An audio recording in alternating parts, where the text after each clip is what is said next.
Well, hello everybody and welcome to today's presentation.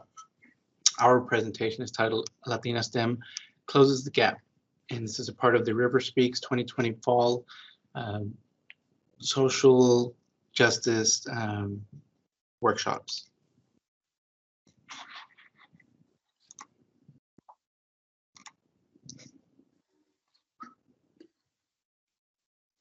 Hi, my name is Elisa Lopez, and I'm an instructional associate in the science department and the coordinator for Latina STEM Fellowship.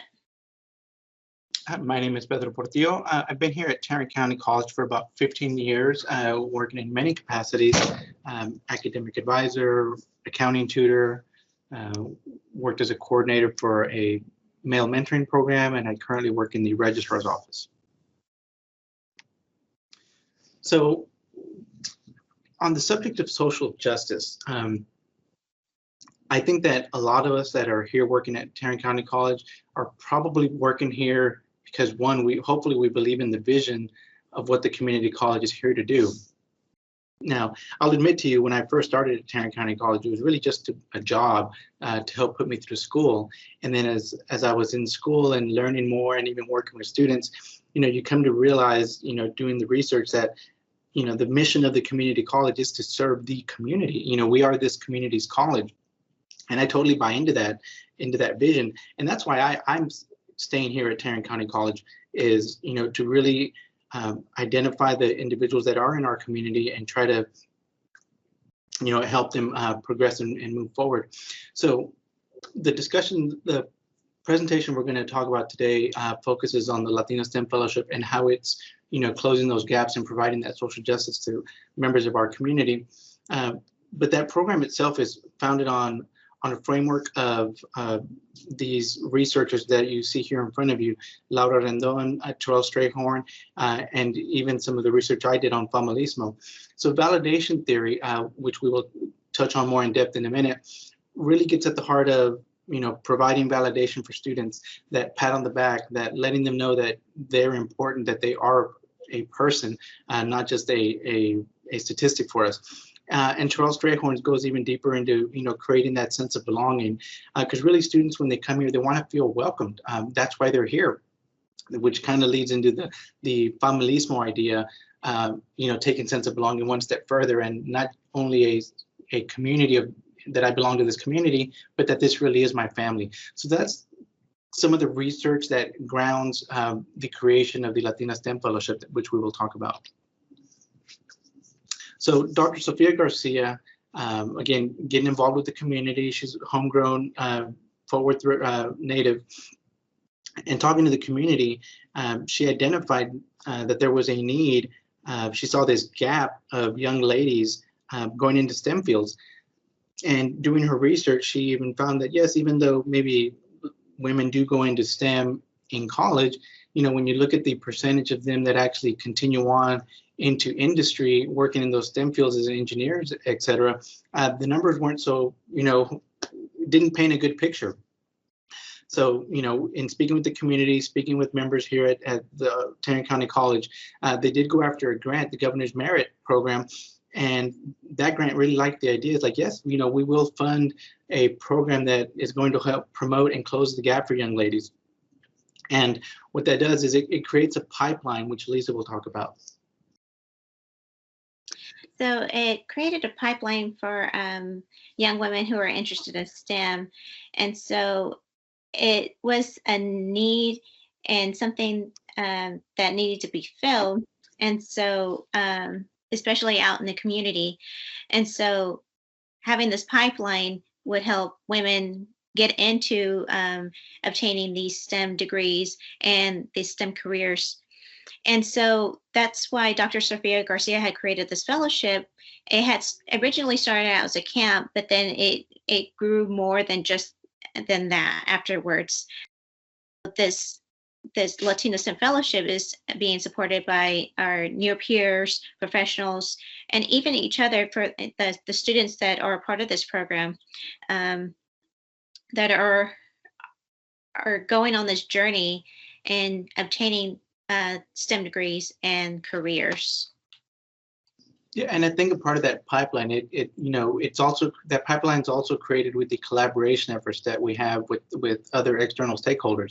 So Lockheed Martin comes in and helps out with programming, BNSF, and then the multiple universities that the girls have visited. They've gone to Texas A&M University. I know they had plans to go to Oklahoma University this year. I think they've been to. I know they passed by Baylor on their way to A&M, the University of North Texas. As well as other community members, and even some of the faculty and staff at this very institution. It's what's that adage that it takes a village? It really does take a village, and so you really want to find those people that are passionate about really helping students, and again, feeding into that mission statement of what is the community college's purpose, and it really is to again engage the community. So having that collaboration with the right people really helps promote this program.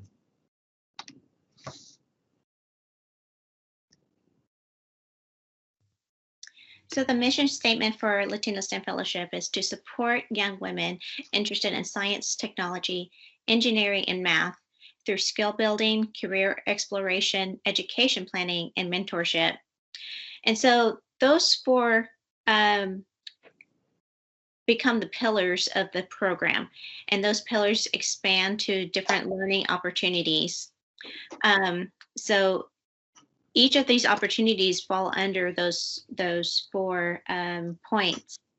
It is to broaden the knowledge of STEM-related careers, to gain real-world perspective from distinguished female researchers, visit state-of-the-art research facilities, interact with STEM professionals, cultivate professional and peer mentor relationships, network with peers who are also interested in STEM fields, and perform scientific techniques being utilized in STEM fields, navigate through the various stages of the college application process, improve the writing skills for college applications and scholarships, explore graduate school opportunities, and to perform service to the community.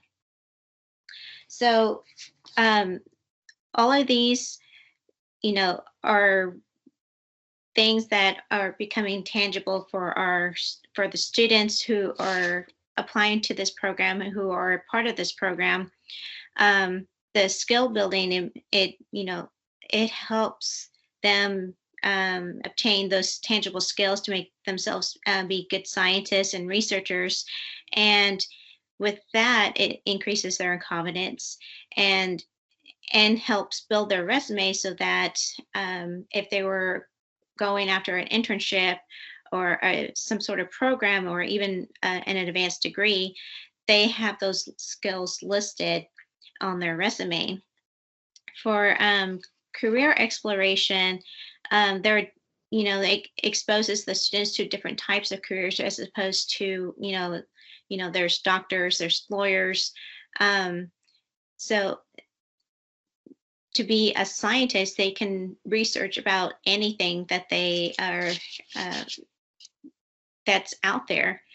And for education planning, the students during the summer camp would take a MyPlan career assessment test, and so it helps them. So once they completed this assessment, the results would show the careers that line up with their skill sets and their likes, and the education that's needed to that each career takes. So that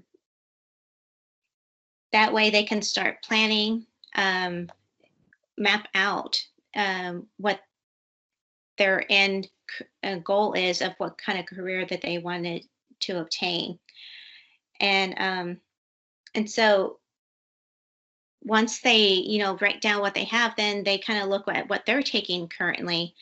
If they're taking dual credit classes, it just shows them that they are getting more of the courses taken care of right now as they are achieving their STEM degree.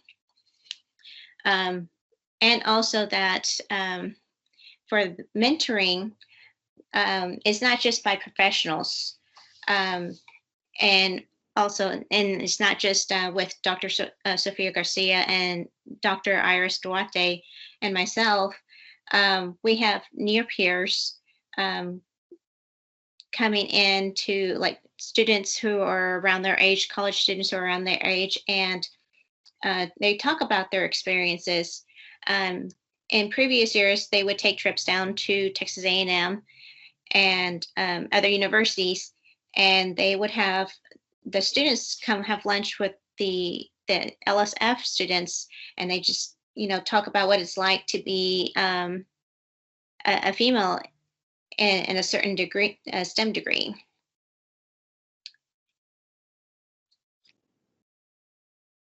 Okay, so they had planned this program, and you're asking, well, can you still have this program, which is the heart of this program is, I believe, the experiences that the young ladies are having, being exposed to the different collaborators and the different stakeholders and partners. And then the pandemic hit. And it's like, oh my gosh, what are we going to do, right? What is this program going to do? Are we going to be able to offer this program? And, Elisa, Sophia, and Iris, being passionate about we need to find a way to engage these young ladies. They're like, yes, we are going to move forward with this program.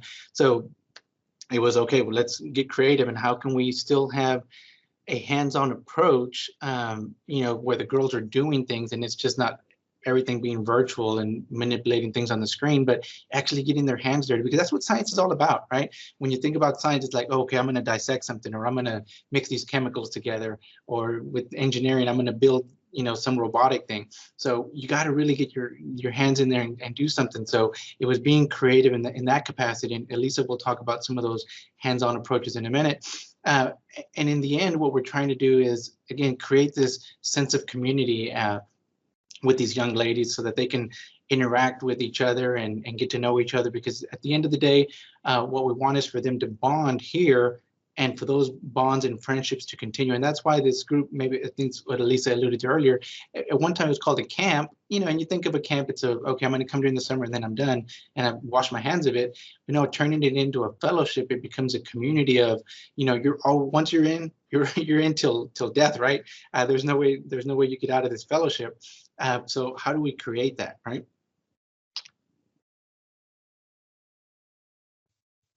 Okay, so once we have this plan ready to go, this is how we put it into action. And in order to keep that hands-on approach, we developed some activities that they can do at home. So what that would require is having materials that they would need to have during this week of camp. I will also like to point out that originally in previous camps, that the camps will be like 2 weeks, Monday, Thursday from 9 to 4 p.m. And for this past summer's camp, it was just only 1 week, Monday through Friday, but from 9 to 1:30 p.m. So so we needed to come up with activities and have guest speakers come during that week. And so on the weekends before and after the camp, we would have a supply pickup and a supply drop off. And so we did this, like students and their parents would come up in their car, they would have their mask, we would have our mask on. And so we had put all their materials in like plastic storage bins that all they had to do was pop open their trunk, and we put their supplies in. And then at the same time, whenever they picked it up, we have to implement lab safety whenever during the days that we have actual lab activities. And so the parent and students would have to sign a form to acknowledge that they will follow the rules and everything that goes with lab safety. And so once they got their supplies, and once we received that form from them signed, then they leave. And then, so that's for every student. We had 24 students for this camp. And so, so we have the week of camp, and then at the end of each day, we would have journal reflections. So we give them prompts for every day that we have, and they would write what they had thought about of the day's activities. So for the first day of camp, we had a career speaker. She is one of Dr. Sophia Garcia's colleagues. Her name is Dr. Michaela Stewart. She's a professor at TCU. And so she was doing a biochemistry lab activity with the students.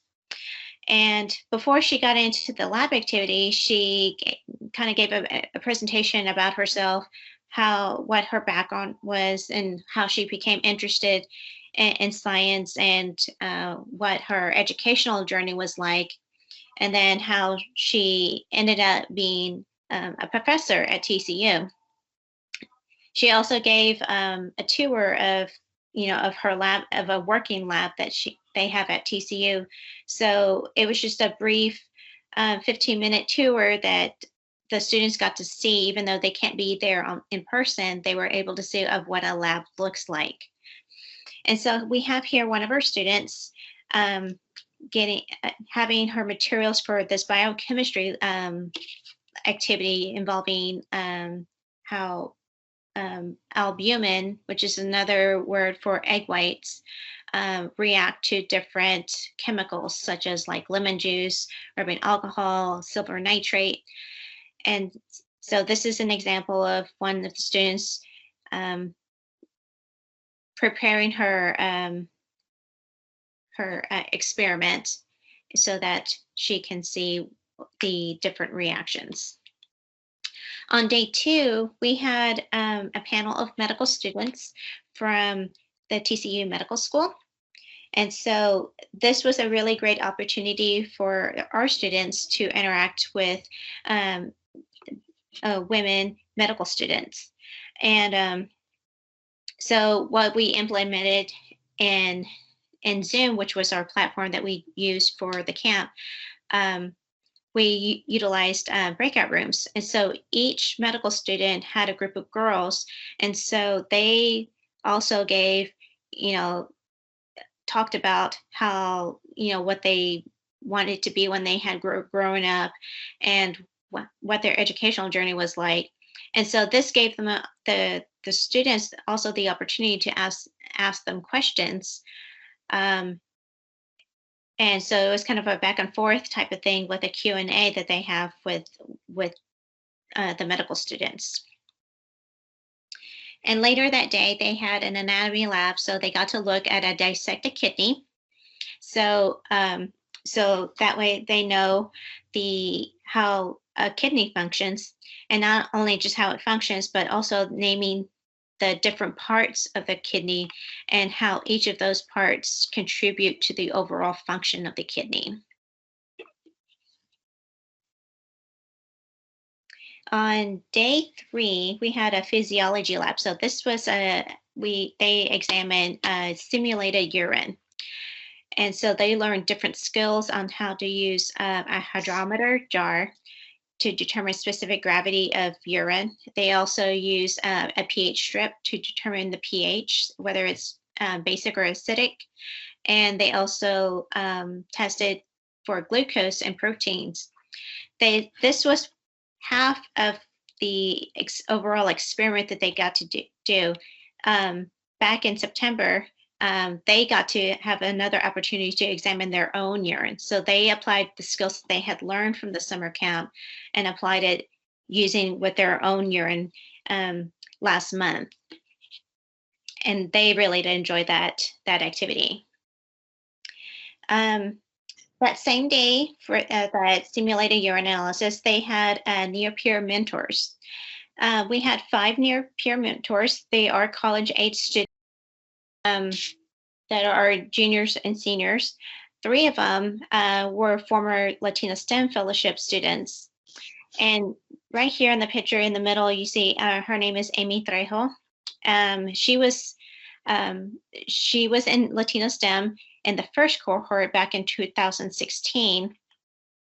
She's now a junior, I believe, at Texas A&M, and she's working in the COVID lab. And so she and the other students, other college students, got to interact in breakout rooms. It was, again, in breakout rooms so that the students of the program can interact with the college students, and so they have an idea of what it's like, um, a day in the life of a college student, basically. On day 4, we had women engineers from Lockheed Martin um, come and facilitate an activity with the students. So they got to make mini robots using a toothbrush, a little motor that vibrates that makes the toothbrush move, a 3-volt coin battery, and a green, yellow, flashing LED bulbs. So that was an interesting activity that they got to do. The students also got the opportunity to ask the engineers questions, and the engineers were also gave their presentation about what it's like to be an engineer in a mostly a male dominated field in engineering.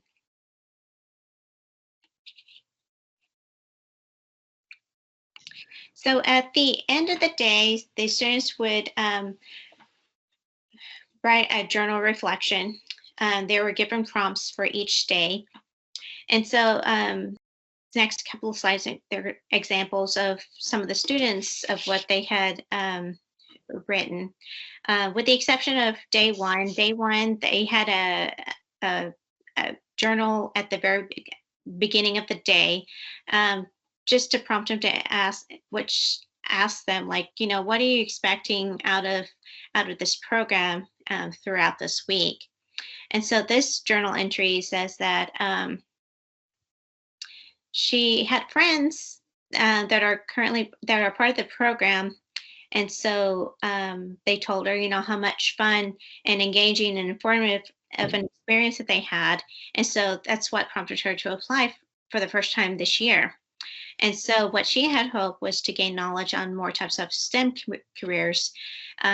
She does acknowledge that she knows that there are STEM careers that she's aware of, but she wants to know if there's other careers that she's not even aware of. So just to help her expand her mind of what kind of careers there are out there in STEM. And the other side of this is also to help form new friendships and bonds with these people that she meets in this program. And so that's where we get this fellowship come into play, because the students do really bond with each other. And this is why it was implemented to have a year-round program as opposed to just to have it as a summer program, because of the friendships that they have formed between each other.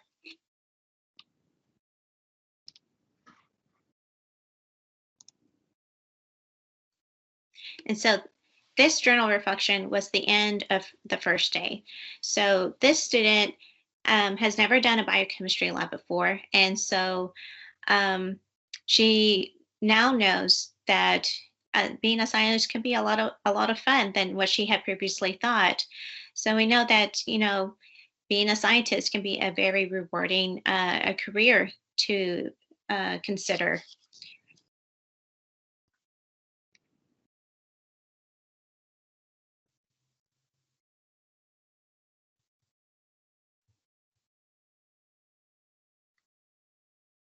So on the very last day of camp, this was the last journal reflection. And so this student had written that her confidence had changed compared to her first day, and that she had felt that being a female in STEM was more tangible due to the backgrounds that her fellow students came from, and then the skills that it will give her more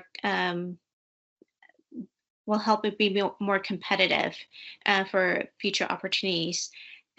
Opportunities such as the internships, programs, and job opportunities as well. So she's this had been in Latina STEM for a few years, and every year it's like her confidence grows and grows each year. So she knows that it is possible for her to obtain a STEM career once she goes through her college journey.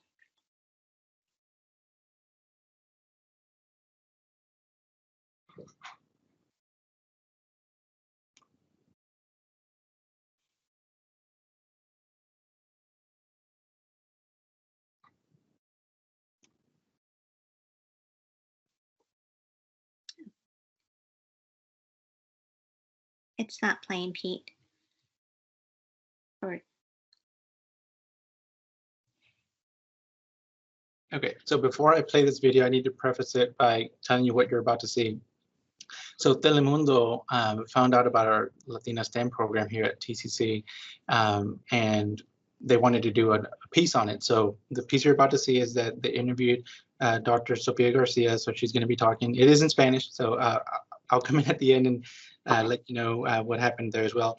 And they also interviewed one of the students that Elisa mentioned earlier, Amy Trejo, who is currently at Texas A&M University. So you're going to see her in the labs at Texas A&M University working on the pandemic right now. So it's going to be highlighted. Again, it is in Spanish. Hopefully you can follow along and you'll enjoy the imagery in it. and there is no sound.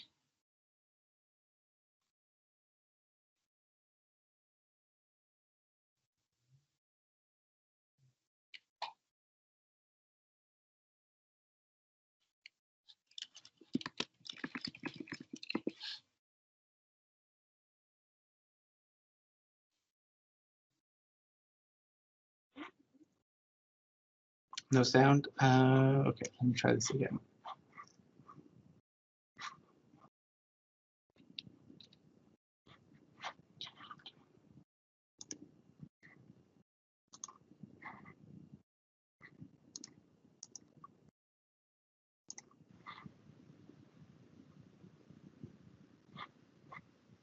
El programa ofrece tantas oportunidades para jovencitas, principalmente latinas, como es el caso de Amy Trejo, una estudiante de la Universidad de Texas A&M que ahora forma parte de investigaciones muy importantes científicas. Oh my gosh, Latina STEM me cambió mi vida. Honestamente, no estuviera aquí sin eso. Gracias al programa Latina STEM que ofrece Tarrant County College, Amy logró ser becada por completo en la Universidad de Texas A&M. Nunca me imaginé todos los pasos que iba a tomar o todas las oportunidades que se me iban a presentar en mi tiempo aquí. Oportunidades como ser parte de las investigaciones científicas relacionadas al coronavirus. Las modificaciones que le hacen son para inactivarlo, entonces nosotros vemos cómo son las mejores formas que se inactivan, en qué tan diluido tiene que ser y cosas así, y todo eso es un proceso en buscar una vacuna. Bajo Latina STEM, alumnas como Amy tienen grandes ventajas para conocer su mayor potencial en los campos de tecnología, ciencias, ingeniería y matemáticas. Exploramos carreras científicas para que saben que hay muchas oportunidades en las ciencias y también los damos mentores profesionales. Ofrecen pasantías, viajes a universidades y preparan a las estudiantes a ser más competitivas en campos dominados mayormente por los hombres. Latina STEM está aquí para apoyarlas. No importa los grados porque sabemos que necesitan estudiar más para tener más buenos grados en las ciencias porque es un tema difícil, pero buscamos esa pasión. Y esa pasión la tiene Amy, quien desea ser cirujana en pediatría. Me interesa mucho y la habilidad de ayudar a la gente con mis manos, like, wow. Y lo va a lograr, estamos seguros. Desde el 10º grado en la preparatoria pueden inscribirse en este programa.